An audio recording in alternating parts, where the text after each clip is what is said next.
So the employee experience is really what lives and breathes. It has truly very little to do with, like I say, the values on the wall or the values in your handbook.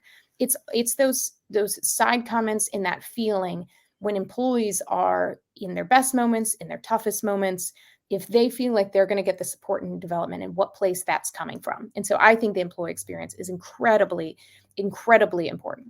Welcome to Unexpected Journey, the show where each week top professionals share work wisdom and life lessons about their careers and what they have learned about human experience in the workplace. I'm your host, AmBibb.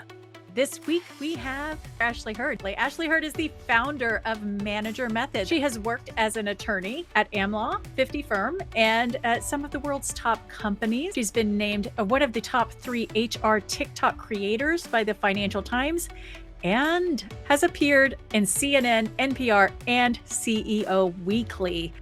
Before we begin, don't forget to subscribe and leave your comments below. Now let's get started. Welcome back to Unexpected Journey. This week we have Manager Method, also known as Ashley Hurd. I know I should say that back and forth and reverse that, but so many people now know you as Manager Method that it's kind of like you're no longer Ashley Hurd, you're Manager Method. So, there it is. I'll take it. We all need an alter ego. So I'm happy to have a slightly anonymized version of myself out there. It has been an absolutely wild ride. I've been watching you since the beginning, and it's been incredible to see this really take off for you. Congratulations. Thank you. I mean, it truly, I started my TikTok just over a year and a few days ago, 0 followers, any of this stuff. So if you were to have fast forwarded and showed me this, my eyes absolutely would have bugged, but it has been a wild ride. And like anything, I'm to be completely honest about the ups and downs of every aspect of that. And I'm sure we'll get into it. But I appreciate it. And you've been such a great supporter for so long, Anne, and I love your podcast. So I'm tickled to be here.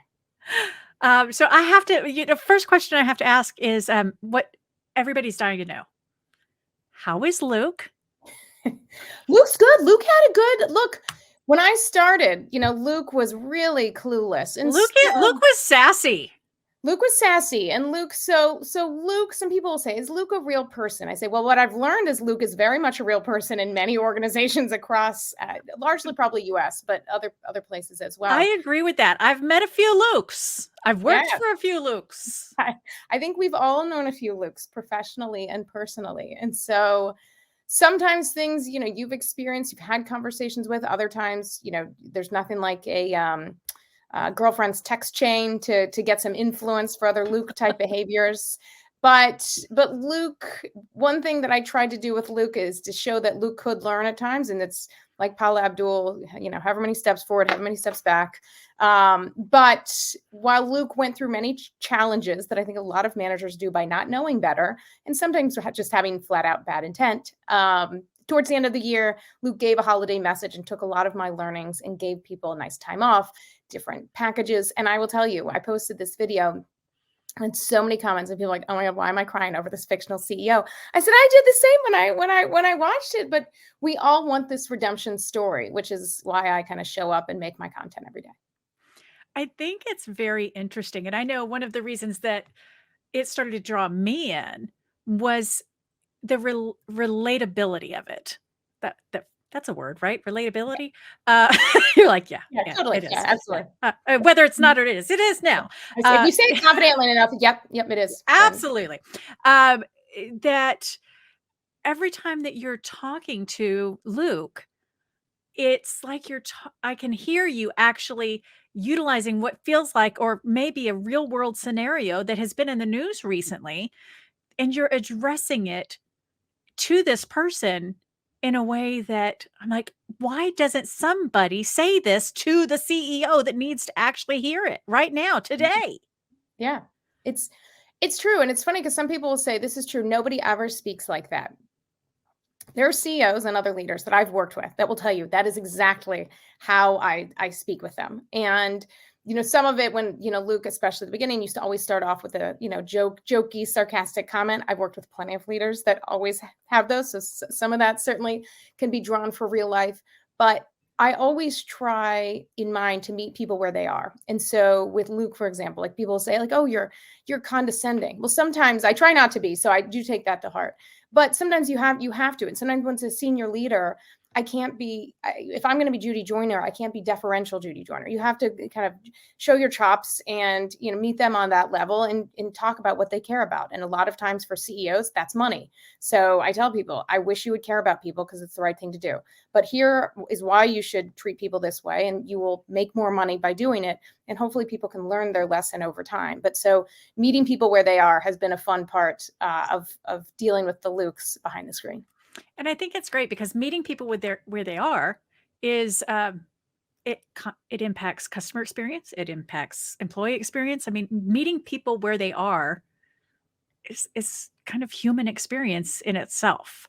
And when I talk to people about HR as a whole, which is really where your passion is, Yeah, they're scared of HR right now.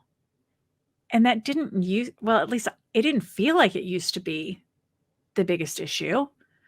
But over the last few years, it really has kind of turned into this whole HR is not your friend. HR is out to protect the company. HR is the bad guy. And whenever I talk to you, you're like, well, I'm here.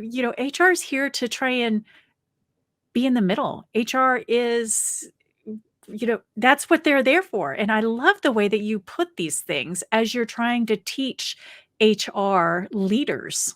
thank you. And it is HR. I actually started more doing HR before I went to law school. Like I was an intern for a large law firm in Louisville, Kentucky, in their HR department. And I remember my dad telling me, he's like, oh, nobody messes with HR because they like to get paid. Well, now strategic HR people will tell you like payroll is often a function that falls within HR, but HR is so much more than that. It really is developing people. And so I think for a long time, HR, I don't know when the resource part got put in it. It really wasn't a resource. It was like, get your paycheck and here's your personnel file and, here you go. And in the last 20 years, I think there has been a lot more strategy. But one thing I think is like any cost center, and I recognize this from legal, which really is the one that's out there to protect the company. And having been that's a good point. Legal is actually the one that should be protecting the company. I tell that people that all the time. I say, I've been both. Legal is to protect the company. I say, but even when I was strictly a lawyer, protecting the company doesn't mean being a jerk. I was going to say another word. I'll say being a jerk.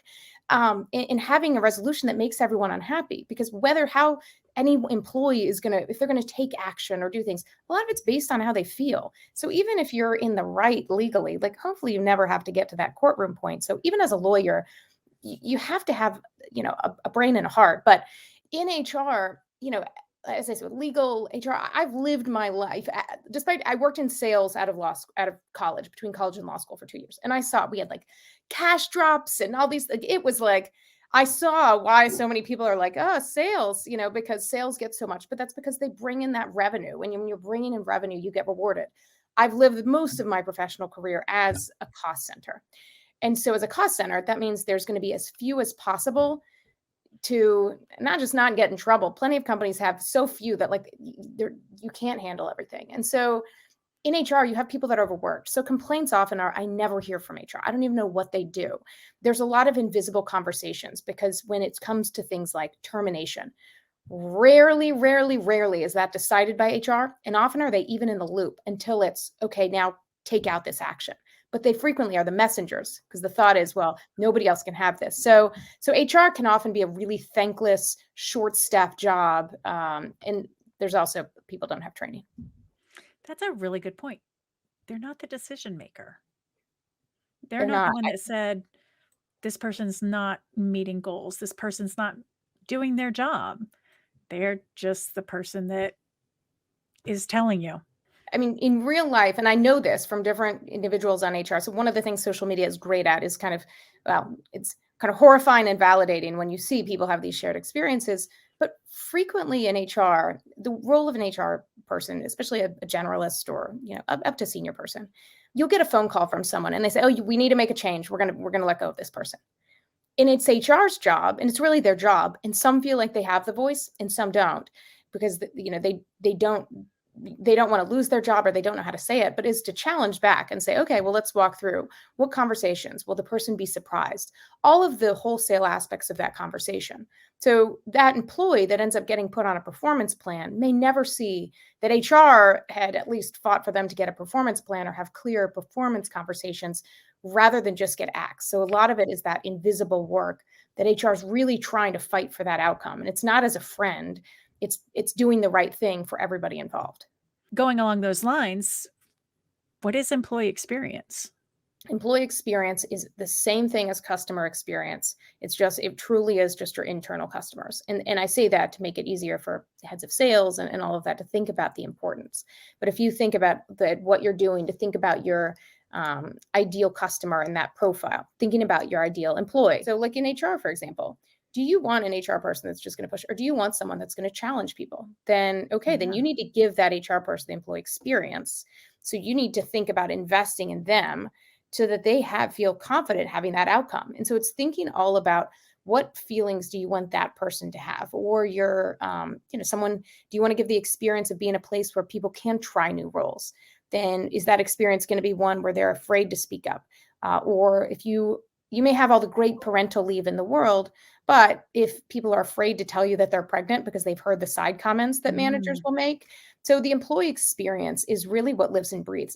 It has truly very little to do with, like I say, the values on the wall or the values in your handbook. It's those side comments in that feeling when employees are in their best moments, in their toughest moments, if they feel like they're going to get the support and development and what place that's coming from. And so I think the employee experience is incredibly, incredibly important. Would you agree or disagree that it starts from the moment that somebody applies to your organization all the way through to the moment that they leave? That employee experience is holistic all the way through. It's not employee engagement. Employee engagement and employee experience are not the same thing. I totally agree. And I think that's such a good point, because whether you hear those interchangeably or people don't know, again, the engagement, I think, is that discretionary effort people are going to put through when they're at work. Employee experience is truly like that almost like brand messaging. And it starts from what your job postings look like. I say now there's these different places you have to do salary disclosures. I have been preaching from the rooftop for a while now, ever since Colorado did theirs, that every organization should put it in the job posting. Yes, please. And thank you. Hello, everybody. It's versatile. Why are we hiding it? Because of the reasons the same reason that you'll see now from some of the salary ranges will say from, without much exaggeration, $50,000 to $350,000. It's ridiculous. And you think, well, okay, tell me more. And so I've done, like, for organizations, I'm like, let's come up with one and let's have it. And below that amount, you're going to explain what that would look like. Obviously there should never be a range that big, but I get that there's going to be a range, and then that's probably right. But I say, put it in real terms. Say, at this range, the top range, we would expect you to come in and do these things.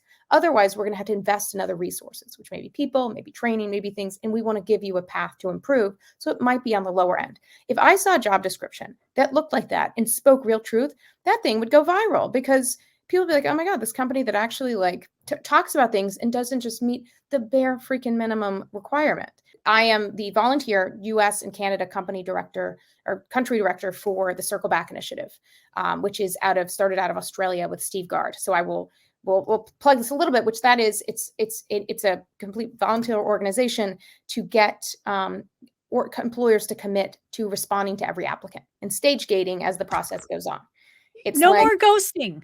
No more ghosting. Hashtag no more ghosting. No more ghosting. And so no language in Australia, and since it's in Australia, and I'd lived there, I can translate a bit. So they'll say only shortlisted applicants will apply. In the US, you tend to see only selected applicants, chosen applicants will be contacted.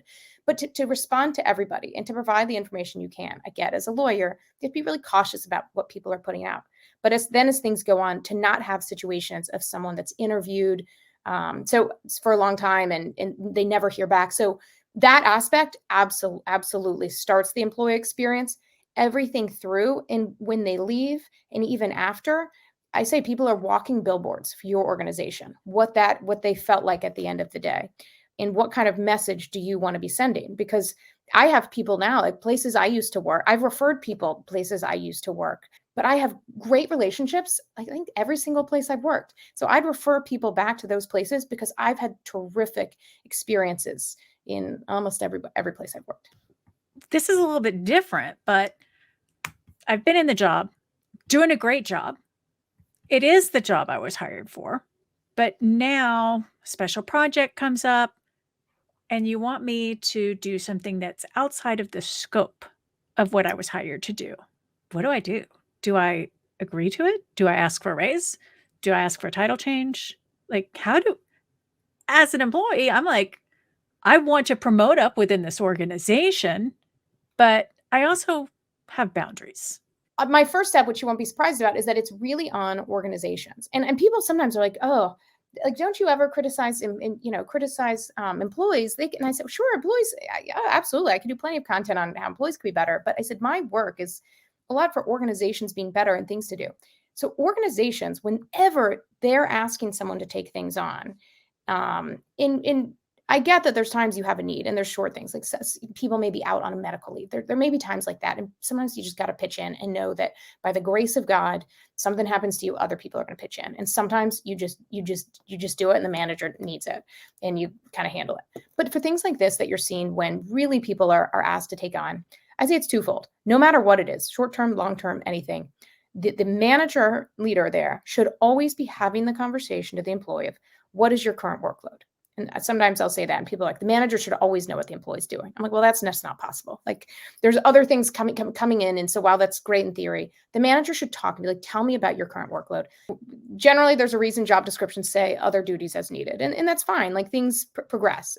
But to your point, to not get taken advantage of, it's just to talk with your manager. And one is meeting people where they are. You generally want to project that type of like team player. If you don't want to work at an organization, fine.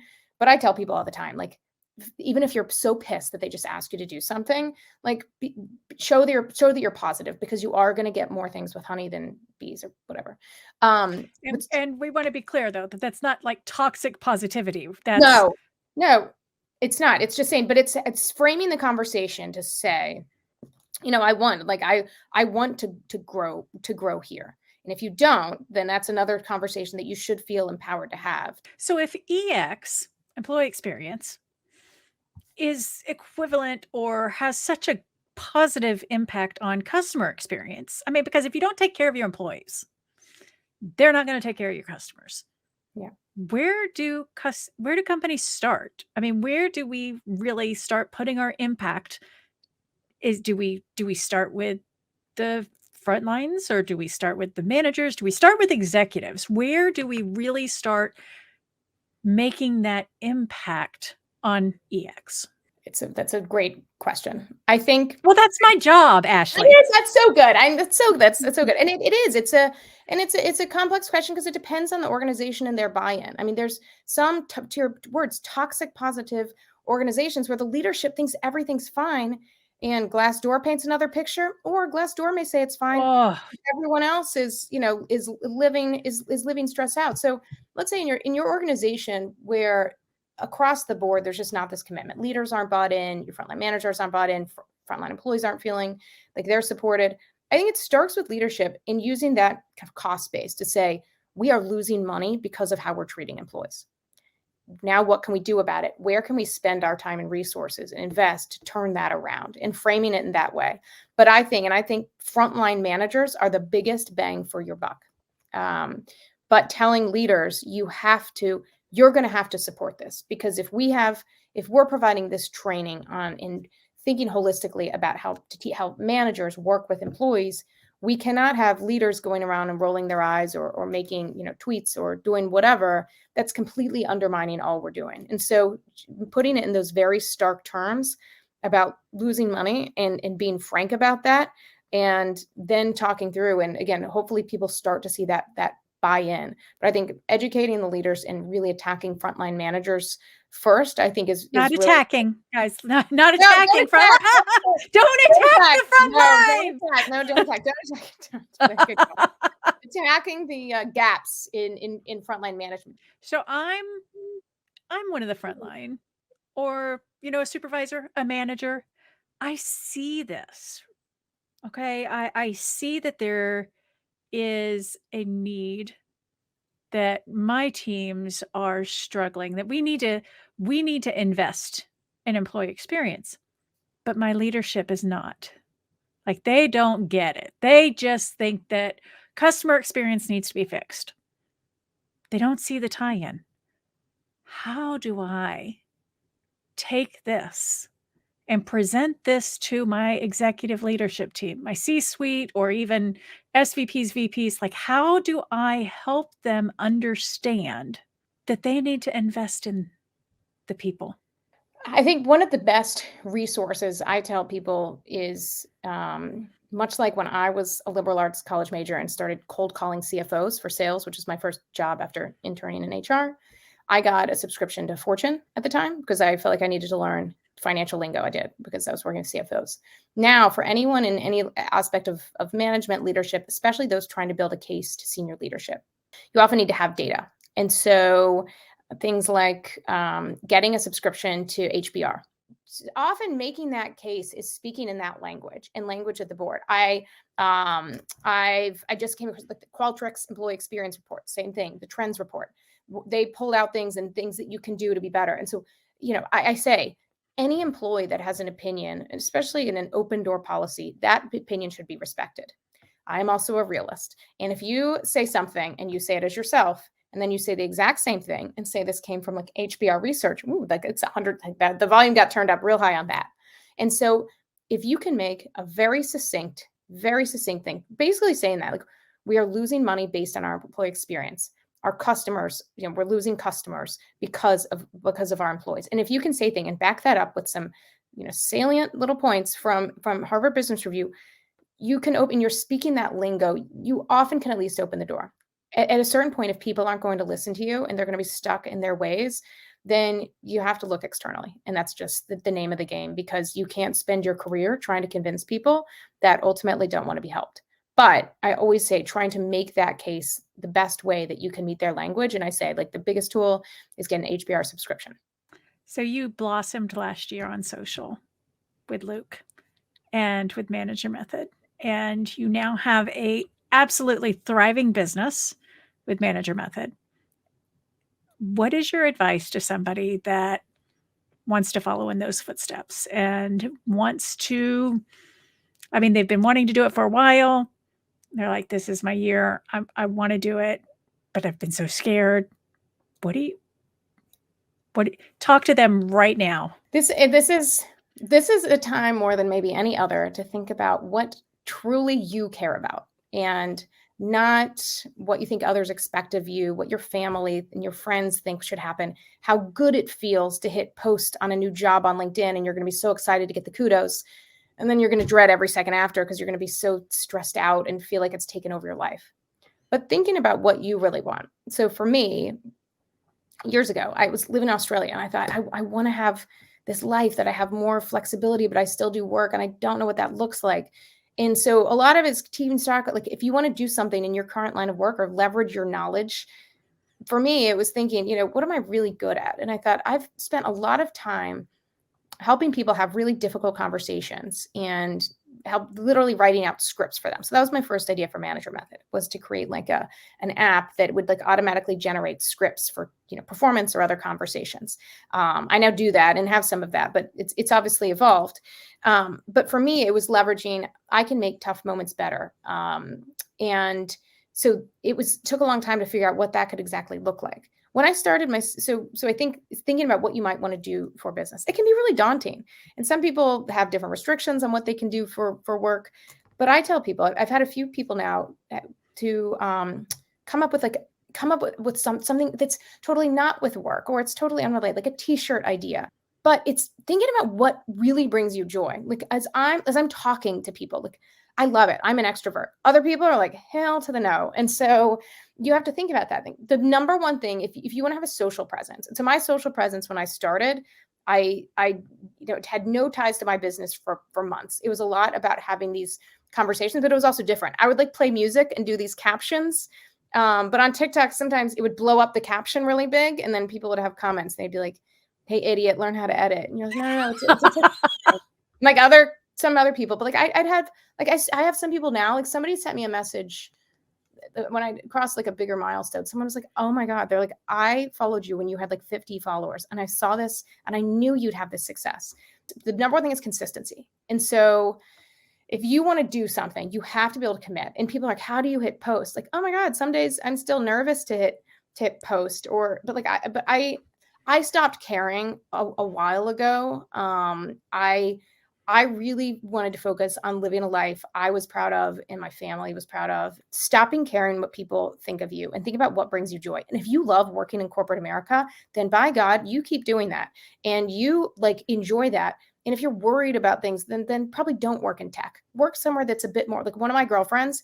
She's like, the best thing I ever did was work at a boring business because like we are super boring. Nobody knows, but it's super steady and it allows me to like live my life outside of it. And they're not worried about like reputational things like I would working at like a KFC or a McKinsey, somewhere that's like in the news. She's like, I just cruise on. Nobody even knows what my company does.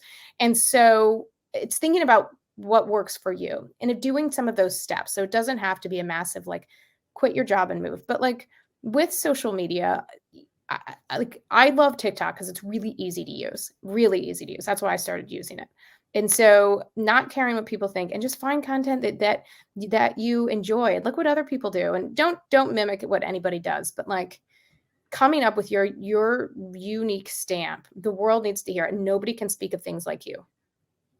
2 questions. 1, why would somebody reach out to you? And 2, how would they? People reach out to me often, most because of manager training as manager method. It's what I really hone in on. And so now what I probably do the most, 2 things are to my like manager 101 course, which is which it's scalable. So if your organization is like, I'm going to make manager training this year, and that's item 500 on your list, I'm like, totally been there, but I've done it. You could have it ready tomorrow. And so I have manager 101. So people can do this video training for managers. It's individual, self-paced. And I also have toolkits so organizations can run follow-up. I don't call them role plays because some people don't like that, but like situational things. That has a really bad connotation. It has a bad connotation, but the whole point of it is people have heard enough from me at that point, but I have this toolkit so organization can use and plug and play and HR can run it and managers give each other feedback. They work through things. It has feedback to give to them. I'm so proud that you actually kept that still G-rated because that's not where my head went when I said role plays.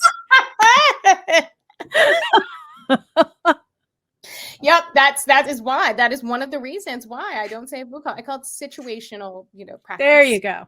So, but it is so managers can, and they can, and I tell people you're gonna, and it says that you're gonna mess up. So I have these, and so that's the thing I'm probably spending my most time on. The other is that I love doing right now is I'm completely rewriting employee handbooks, which was one of the first things I did as a junior associate, but I didn't rewrite them. I would like redline only for legal things. And I remember reading like, oh, this is awful. And I asked the partner, like, should I give recommendations? And they were like, no, just be a lawyer. And so I will largely wholly rewrite these handbooks so that they're more like welcoming documents. And so those are the 2 things I'm probably doing the most. I really enjoy them. So you can find me at managermethod.com is my website. So you can learn more about me and what I do there, whether you're an employee or manager or an organization. On TikTok, I'm at Manager Method. On Instagram, I'm at Manager Method. And LinkedIn, I am Ashley Hurd, which is Manager Method. But I am connected to another Ashley Hurd on LinkedIn that I don't actually know in real life, but I connected with her because we have the same name. So H-E-R-D. That's always H-E-R-D. It's always misspelled. H-E-R-D. And as with every other show, all of those links will be below. And thank you so much, Ashley, for joining. Always enjoy talking to you. Love hearing how Luke's doing. And everybody else, look forward to seeing you again next week. As we wrap the episode up, we would like to take this time to thank you for joining us this week on Unexpected Journey. Our guest information will be linked in the episode description, along with a link to our company website, remoteevolution.com, and our host website, annebibb.com. Please don't forget to like, subscribe, and share on your favorite podcast app and on our YouTube channel so that you never miss an episode and we can continue to bring them to you. Let us know your thoughts on what we discussed in the comment section. And once again, thank you for joining us. We hope to see you again next week for another episode of Unexpected Journey.